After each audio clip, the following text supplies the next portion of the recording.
Assalamu alaikum wa rahmatullahi wa barakatuh. Il existe des vérités si simples qu'on finit par ne plus les voir. Des vérités qui ne font pas de bruit, qui ne crient pas, qui ne s'imposent pas, mais qui continuent d'exister, même quand tout semble les contredire. Aujourd'hui, j'aimerais te rappeler l'une d'entre elles. Une vérité ancienne, immuable, mais souvent voilée par le tumulte de la vie moderne. La lumière d'Allah ne s'éteint jamais, même lorsque ton monde intérieur semble plongé dans l'ombre. Autour de toi, tout va vite. Les pensées s'enchaînent. Les écrans capturent l'attention. Les obligations s'accumulent. Et parfois, sans même t'en rendre compte, ton cœur se fatigue. Tu pries, mais ton esprit est ailleurs. Tu invoques, mais les mots semblent lourds. Tu avances, mais sans sentir la direction. Et une question silencieuse naît en toi. Où est passée la lumière? Ce rappel n'est pas là pour t'accuser. Il n'est pas là pour te juger. Il est là pour t'aider à te souvenir. Avant d'aller plus loin, fais une chose simple. Si ces mots résonnent en toi, abonne-toi à Voix de la Hijra. Écris en commentaire un seul mot, une seule intention, une seule invocation qui reflète ton état du cœur aujourd'hui. Partage ce rappel à quelqu'un dont le cœur a peut-être besoin de lumière, même s'il ne le dit pas. Et surtout, reste jusqu'à la fin, car une surprise spirituelle t'attend, quelque chose que beaucoup ne prennent plus le temps d'offrir à leur âme. La lumière d'Allah ne dépend pas de ton niveau. Elle ne dépend pas de ton passé. Elle ne dépend même pas de la force que tu penses avoir aujourd'hui. Elle existe, parce qu'Allah existe. Quand tout semble sombre, ce n'est pas la lumière qui a disparu. C'est souvent notre regard qui s'est habitué à l'obscurité. Le monde nous apprend à regarder partout, sauf à l'intérieur, à écouter tout, sauf le silence, à remplir chaque vide, sauf celui du cœur. Et pourtant, c'est dans ce silence que la présence se manifeste.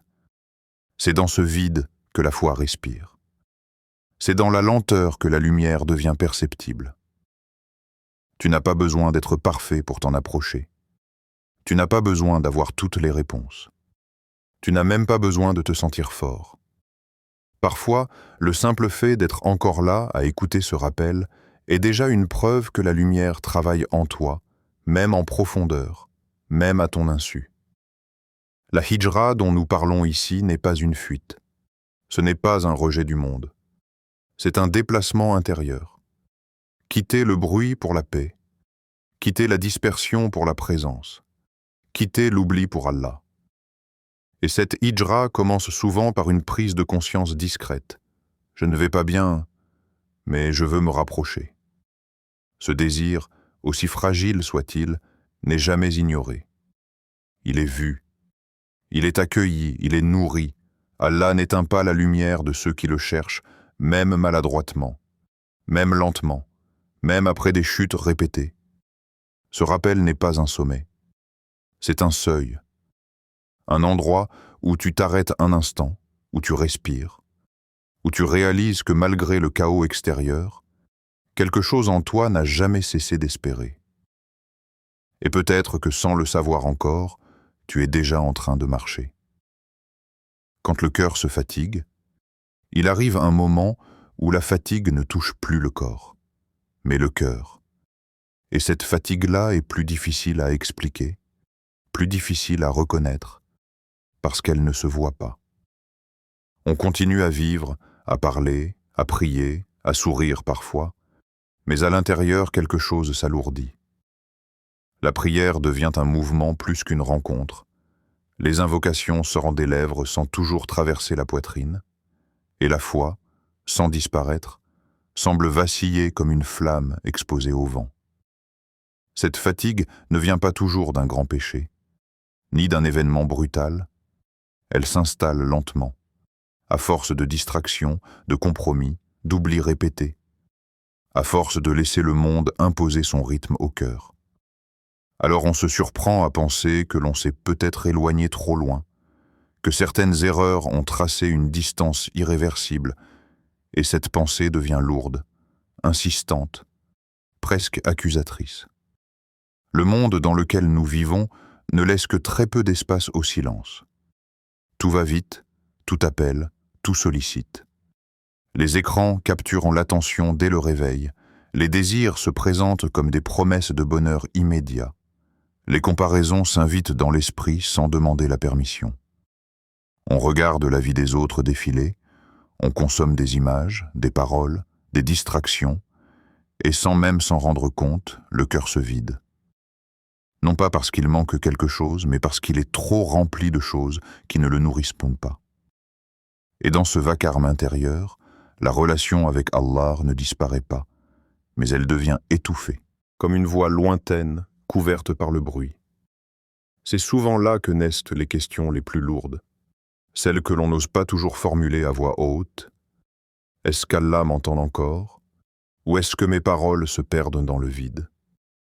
Est-ce que je peux vraiment revenir, après tout ce que j'ai fait, après tout ce que j'ai négligé, après tout ce que je n'ai pas été?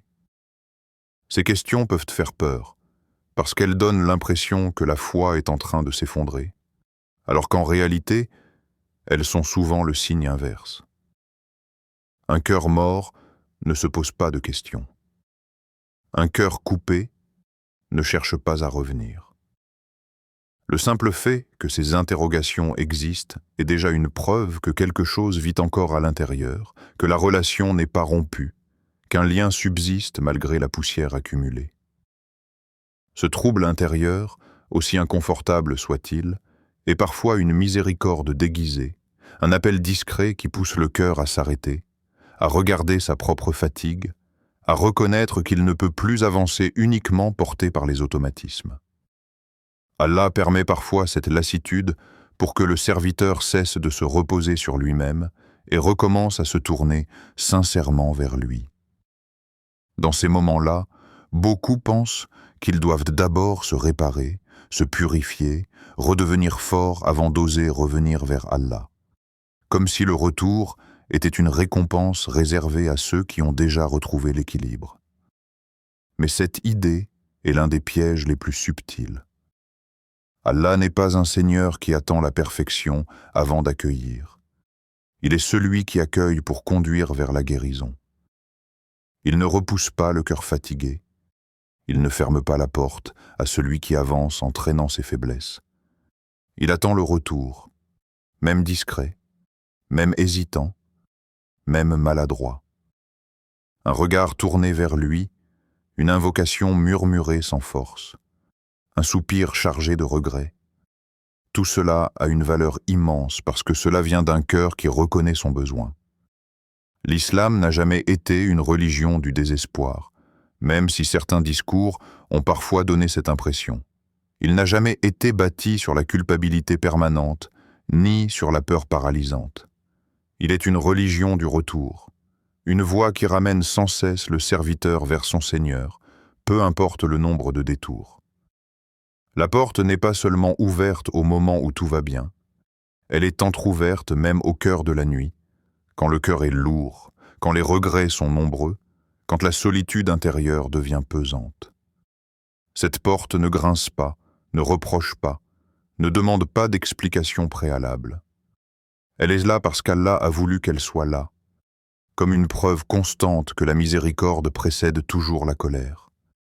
Tant que le cœur bat, tant que le regard se tourne encore, même brièvement vers Allah, la route de la hijra intérieure existe toujours. Cette hijra n'est pas un grand départ spectaculaire, ni une transformation instantanée que l'on affiche fièrement. Elle commence souvent dans le silence, dans une chambre, dans un moment de lassitude, dans une prière imparfaite mais sincère. C'est le passage du déni à la reconnaissance, de l'agitation à l'humilité, de la fuite à l'acceptation. On ne quitte pas le monde, on quitte l'illusion que le monde peut combler ce que seul Allah peut remplir. Beaucoup de cœurs se fatiguent parce qu'ils ont essayé trop longtemps de porter seuls ce qui ne peut être porté sans Allah. Ils ont voulu être forts en permanence, constants sans faille, patients sans pause. Et lorsque la fatigue arrive, ils la vivent comme un échec. Mais la fatigue du cœur est parfois un langage, une manière pour l'âme de dire qu'elle a besoin de se poser, de se recentrer, de revenir à l'essentiel. Ce n'est pas une chute, c'est un arrêt nécessaire. Et dans cet arrêt, Allah n'est pas absent. Il est plus proche que jamais, attentif à ce frémissement intérieur qui précède le retour. Revenir ne signifie pas tout changer d'un coup. Revenir, c'est parfois simplement cesser de fuir. C'est accepter de se tenir devant Allah avec ce que l'on est réellement, sans masque, sans justification, sans mise en scène. C'est reconnaître que le cœur est fatigué, que la foi est fragile, que les désirs ont laissé des traces, et malgré tout, se tourner vers lui. Cette sincérité-là a une valeur que même le serviteur ne mesure pas. Allah regarde l'état du cœur, pas la performance extérieure. Il voit l'effort invisible, la lutte silencieuse, les combats intérieurs que personne d'autre ne perçoit. La hijra intérieure ne commence pas quand tout va bien, elle commence souvent quand le cœur avoue qu'il ne va pas bien. Elle n'est pas réservée à ceux qui se sentent dignes, mais à ceux qui reconnaissent leurs besoins.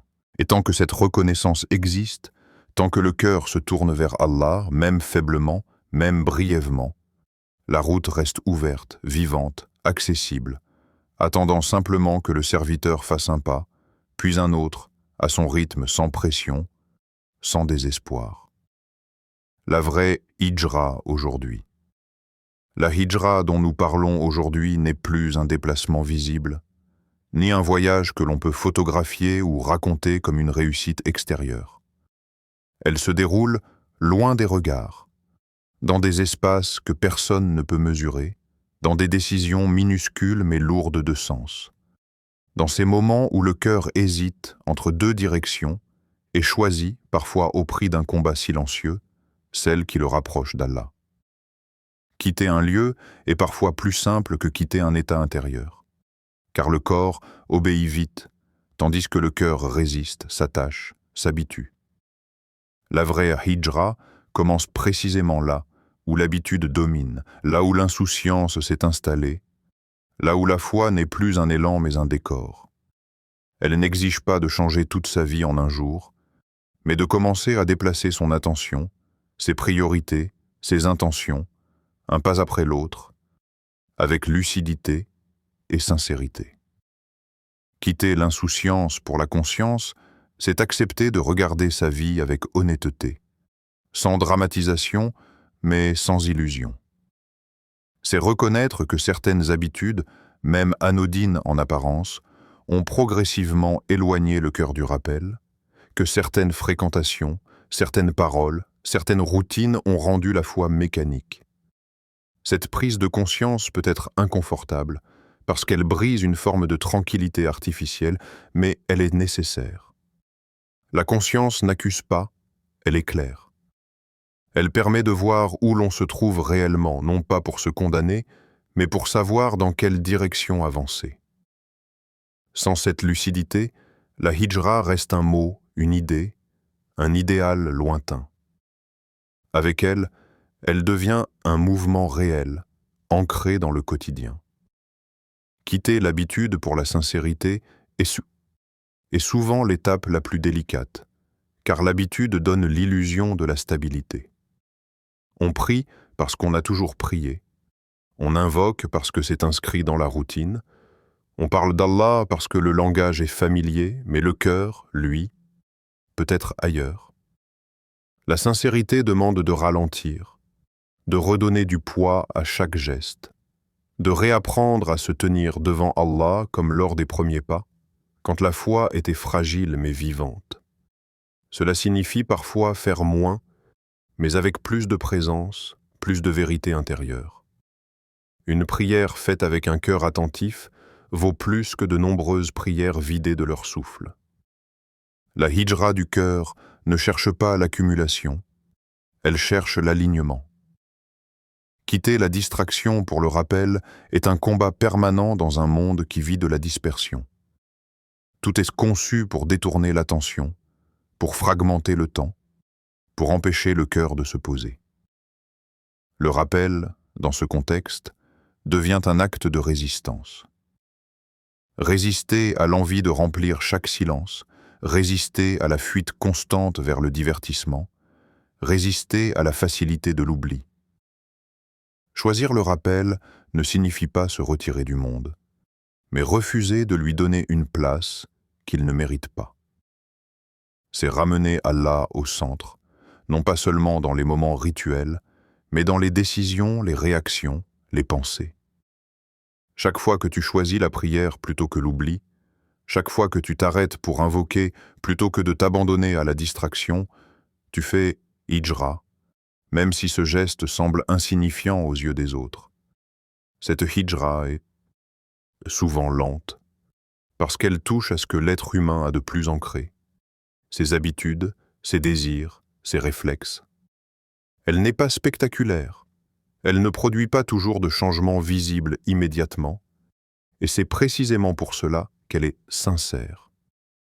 Même si personne ne le voit, même si personne ne l'applaudit, même si le chemin semble long, chaque pas compte. Allah ne mesure pas la vitesse, il mesure la direction. Un pas lent vers lui est plus précieux qu'une course dans la mauvaise direction. Et cette lenteur n'est pas un défaut, elle est parfois une protection, car elle permet au cœur de s'adapter, de se renforcer, de s'enraciner dans la constance plutôt que dans l'élan passager. Être lumière sans parler. Dans cette hijra intérieure, il y a une forme de dawa que beaucoup sous-estiment, celle qui ne passe pas par les mots. Tu n'as pas besoin de longs discours, ni de démonstrations savantes pour appeler à Allah. Parfois, ton comportement est déjà un rappel, plus puissant que 1000 paroles. Dans un monde saturé de débats, de prises de position et de jugements, une attitude juste, calme et sincère devient une lumière rare. Quand tu fais preuve de patience là où d'autres s'énervent, tu rappelles sans parler que le cœur peut être maîtrisé. Quand tu choisis l'honnêteté là où le mensonge est plus facile, tu montres que la foi n'est pas une théorie, mais une boussole. Quand tu fais preuve de miséricorde là où le jugement domine, tu incarnes un islam que beaucoup n'ont jamais réellement rencontré. Cette lumière ne cherche pas à convaincre, elle éclaire simplement. Elle ne s'impose pas, elle attire. Elle agit dans la durée, dans les petits gestes répétés, dans la cohérence entre ce que l'on croit et ce que l'on vit. Beaucoup de cœurs se sont ouverts non pas après avoir entendu un discours, mais après avoir observé un comportement. Une patience inattendue, une parole mesurée, un refus discret de l'injustice, une capacité à pardonner là où la vengeance semblait légitime. Ces gestes-là laissent une trace parce qu'ils touchent quelque chose de profond chez celui qui les observe, même s'il ne le reconnaît pas immédiatement. Être lumière sans parler demande une vigilance constante, car le comportement révèle ce que le discours peut cacher. Il oblige à une cohérence intérieure, à un travail sur soi permanent. Il ne s'agit pas d'être parfait, mais d'être honnête dans l'effort. La patience n'est pas l'absence de colère, mais la capacité de ne pas laisser la colère gouverner les actes. L'honnêteté n'est pas l'absence de tentation, mais le choix de la vérité malgré le coup. La miséricorde n'est pas la naïveté, mais la force de ne pas répondre au mal par le mal. Chacun de ces choix est une hijra en soi, un déplacement du cœur vers Allah, même s'il passe inaperçu aux yeux du monde. La lumière circule ainsi, silencieusement, de cœur en cœur, sans bruit, sans annonce, sans stratégie. Elle se propage par la constance, par la sincérité, par cette présence tranquille qui rappelle, sans le dire, que la foi est vivante. Et dans ce chemin, celui qui agit ne se rend pas toujours compte de l'impact de ses gestes. Il avance, il lutte, il tombe parfois, il se relève, sans savoir que quelque part, un regard a été touché, une question est née, une image de l'islam a été réparée. Cette ignorance de l'impact est aussi une miséricorde, car elle protège l'intention et préserve la pureté de la démarche. Les différences et l'unité. La diversité au sein de la communauté musulmane n'est ni une erreur ni un accident de l'histoire, elle fait partie de sa réalité depuis ses premiers jours. Des avis juridiques ont existé dès l'époque des compagnons. Des sensibilités différentes se sont exprimées sans que cela n'ébranle l'essence du message, et des écoles se sont formées pour préserver la compréhension et la transmission. La divergence, lorsqu'elle est enracinée dans la recherche sincère de la vérité, n'a jamais été une menace. Le danger apparaît ailleurs, dans un espace plus subtil, là où le cœur se durcit, là où l'ego s'installe à la place de l'humilité, là où l'opinion personnelle commence à valoir plus que la révélation. À partir de cet instant, la différence cesse d'être une richesse et devient un prétexte à la rupture, à la suspicion, à la fermeture. La division ne commence pas avec les idées, elle commence avec les intentions. Deux personnes peuvent suivre des avis différents tout en restant unies par le respect et la fraternité, comme elles peuvent partager les mêmes pratiques et être séparées par l'orgueil. Lorsque le cœur se durcit, il cherche à se rassurer en s'opposant, à se valoriser en rabaissant, à se définir en excluant. On ne discute plus pour comprendre, mais pour dominer. On ne conseille plus pour élever, mais pour corriger avec dureté. Et progressivement, l'essentiel se perd, remplacé par des détails gonflés par l'ego. La révélation, qui devait être un point de rassemblement, devient un instrument de justification personnelle. Revenir au Coran n'est pas un slogan, c'est une posture intérieure. Cela signifie accepter que la parole d'Allah nous dépasse, qu'elle nous corrige avant de corriger les autres, qu'elle nous appelle à l'humilité avant de nous donner raison. Revenir à la sunna n'est pas s'accrocher à une apparence ou à une pratique isolée, c'est retrouver l'esprit prophétique, fait de miséricorde, de sagesse et de patience. Revenir à l'humilité, enfin, est peut-être l'étape la plus difficile car elle exige de reconnaître que notre compréhension est limitée, que notre regard est partiel, que notre chemin n'est pas le seul. Sans cette humilité, même la vérité peut devenir lourde, dure et repoussante. L'unité à laquelle l'islam appelle n'est pas l'uniformité. Elle n'exige pas que tous pensent de la même manière, ni que toutes les sensibilités disparaissent. Elle demande autre chose, de plus profond, la fraternité. Cette fraternité ne nie pas les différences, elle les encadre par le respect, par l'intention sincère et par le rappel constant de ce qui nous relie. Elle se manifeste dans la manière de parler, dans la façon de corriger, dans la capacité à écouter. Elle accepte la divergence sans transformer l'autre en ennemi. Elle rappelle que l'appartenance à l'Oumma ne se mesure pas à la conformité totale, mais à la sincérité du cœur et à l'attachement à l'essentiel. Lorsque cette fraternité est oubliée, la communauté se fragmente non pas parce que les avis sont nombreux, mais parce que les cœurs se ferment. Chacun se replie sur son groupe, son étiquette, sa lecture, et la confiance disparaît. Or, l'islam n'a jamais été conçu pour être vécu dans la méfiance permanente. Il est une voie de rassemblement, une invitation à dépasser les différences pour se retrouver autour de ce qui élève. Cela ne signifie pas renoncer à la vérité, mais la porter avec une sagesse qui protège l'unité plutôt que de la briser. Islam et liberté. Le monde moderne propose une définition séduisante de la liberté. Faire ce que l'on veut, quand on le veut, sans contrainte. Cette idée est répétée si souvent qu'elle finit par sembler évidente, presque naturelle. Pourtant, elle cache une réalité plus sombre. Faire ce que l'on veut ne signifie pas être libre. Cela signifie souvent être guidé par ses impulsions, ses désirs, ses peurs, sans même s'en rendre compte. Derrière cette liberté apparente se cachent de nouvelles formes d'esclavage, plus subtiles, plus acceptées, mais tout aussi contraignantes. L'addiction au regard des autres, la dépendance à la validation, la course permanente au plaisir, tout cela enchaîne le cœur sans qu'il ne s'en aperçoive. Allah, au contraire, appelle à une autre forme de liberté, plus exigeante mais plus réelle. Être libre de ce qui te détruit. Cette liberté ne flatte pas l'ego, elle le discipline. Elle ne promet pas une satisfaction immédiate, elle construit une paix durable. L'islam ne cherche pas à emprisonner l'être humain, il cherche à le préserver. Les règles, les limites, les interdits ne sont pas des murs dressés contre la liberté, mais des barrières de protection, comme celles que l'on place le long d'une route dangereuse. Elles n'empêchent pas d'avancer, elles empêchent de tomber. Celui qui les comprend ainsi ne les vit pas comme une contrainte, mais comme une miséricorde. Le halal apaise parce qu'il est en harmonie avec la nature profonde de l'être humain.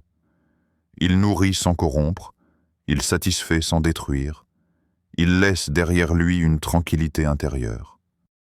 Le haram, au contraire, enchaîne parce qu'il promet plus qu'il ne donne. Il attire par le plaisir, mais laisse le cœur vidé, alourdi, parfois brisé. Et plus on s'y abandonne, plus il devient difficile de s'en détacher. Ce n'est pas la règle qui enferme, c'est la transgression répétée qui crée des chaînes invisibles. L'islam n'impose pas ses limites pour priver, mais pour protéger de ces chaînes avant qu'elles ne se referment complètement. La paix du cœur est souvent présentée comme un objectif personnel, une quête individuelle que chacun devrait atteindre par ses propres moyens. Le monde propose 1000 chemins pour y parvenir, mais peu aboutissent réellement. La paix que promet l'islam n'est pas une absence de problème, ni une vie sans épreuve. Elle est un état intérieur, une stabilité qui demeure même lorsque les circonstances sont difficiles. Cette paix naît de la confiance, de l'acceptation, du fait de savoir que l'on marche dans une direction juste, même si le chemin est étroit. Elle ne peut pas être achetée, ni simulée, ni imposée de l'extérieur. Elle se construit dans la relation avec Allah, dans l'alignement entre ce que l'on croit et ce que l'on vit. Dans cette perspective, la liberté n'est plus définie par l'absence de limites, mais par la clarté de la direction. Être libre, ce n'est pas suivre chaque envie, c'est choisir ce qui élève, même lorsque cela demande un effort. C'est refuser ce qui abîme, même lorsque cela est populaire. C'est accepter les limites non comme des chaînes, mais comme des repères qui sécurisent le voyage. Et dans ce choix répété, dans cette discipline intérieure, le cœur se libère progressivement de ce qui l'alourdissait, retrouvant une paix que le monde promet souvent, mais n'offre que rarement. Une génération en marche. Il arrive un moment, dans la vie spirituelle, où le regard cesse de se tourner uniquement vers soi-même pour commencer à percevoir quelque chose de plus vaste. Peut-être que tu te dis souvent que tu n'es pas assez savant, que tu ne connais pas assez, que d'autres parlent mieux, comprennent mieux, pratiquent mieux. Peut-être que tu te reproches ton manque de constance, ces élans suivis de retombées, ces bonnes résolutions qui s'essoufflent avec le temps. Et dans ce dialogue intérieur, une idée s'installe discrètement. Celle que tu n'es peut-être pas à la hauteur, que ta place est secondaire, que ton rôle est limité. Pourtant, Allah ne t'a jamais demandé la perfection. Il ne t'a jamais demandé d'être quelqu'un d'autre que ce que tu es aujourd'hui. Ce qu'il te demande, c'est la sincérité. Cette vérité intérieure qui ne se mesure pas aux apparences, mais à l'orientation du cœur. La sincérité transforme les petits pas en grandes avancées. Un effort discret, fait sans témoin, peut avoir plus de poids qu'un acte visible accompli pour être vu. Chaque pas compte, même ceux qui semblent insignifiants à tes propres yeux. Chaque lutte intérieure, chaque résistance face à une tentation, chaque retour après une chute est enregistré, connu, accueilli, à la voix ce que personne ne remarque.